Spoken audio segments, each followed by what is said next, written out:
Assalomu alaykum. Bugun sizlarga oson va arzon, hech qanaqa idishlarga kir qilmasdan pirog pishirishni o'rgataman sizlarga. Buning uchun bizga 200 gramm yog', oddiy salotli maslo, 200 gramm shakar, 1 stakan sut, bitta tuxum, ozgina kakao va razritel kerak bo'ladi va un kerak bo'ladi. Hammasini tartib bilan tuxum, shakar birin-ketin solinaveradi.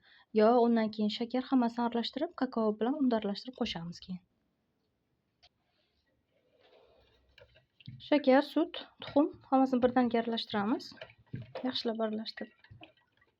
Ichida shakarlarni eriguncha yaxshilab aralashtirganimizdan keyin yog' qo'yamiz.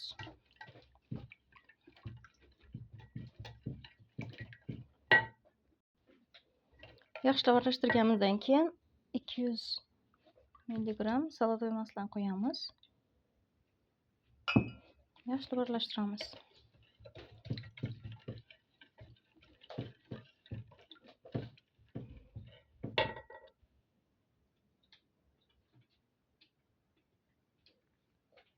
Mana uni solimdan keyin bitta pachka qabartma tuzini hammasini solamiz.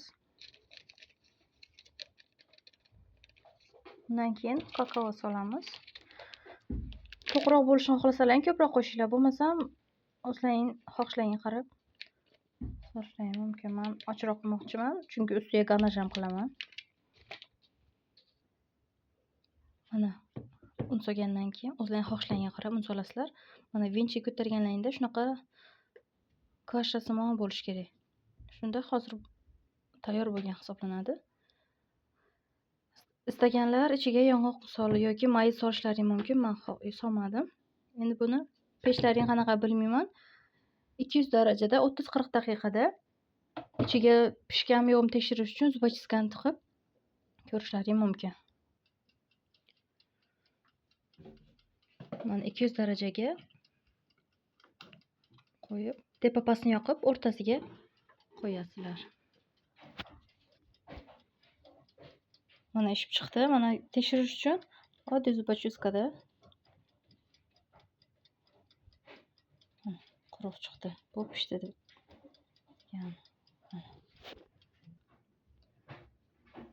Mana pishib chiqdi. Hozir ichini kesib ko'rsataman sizlarga.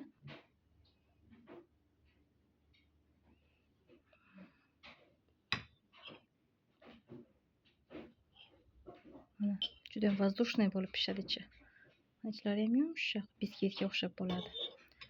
Video manfaatli bo'ldi deb o'ylayman. Sizlar ham qilib ko'ringlar. Juda ham oson va arzon.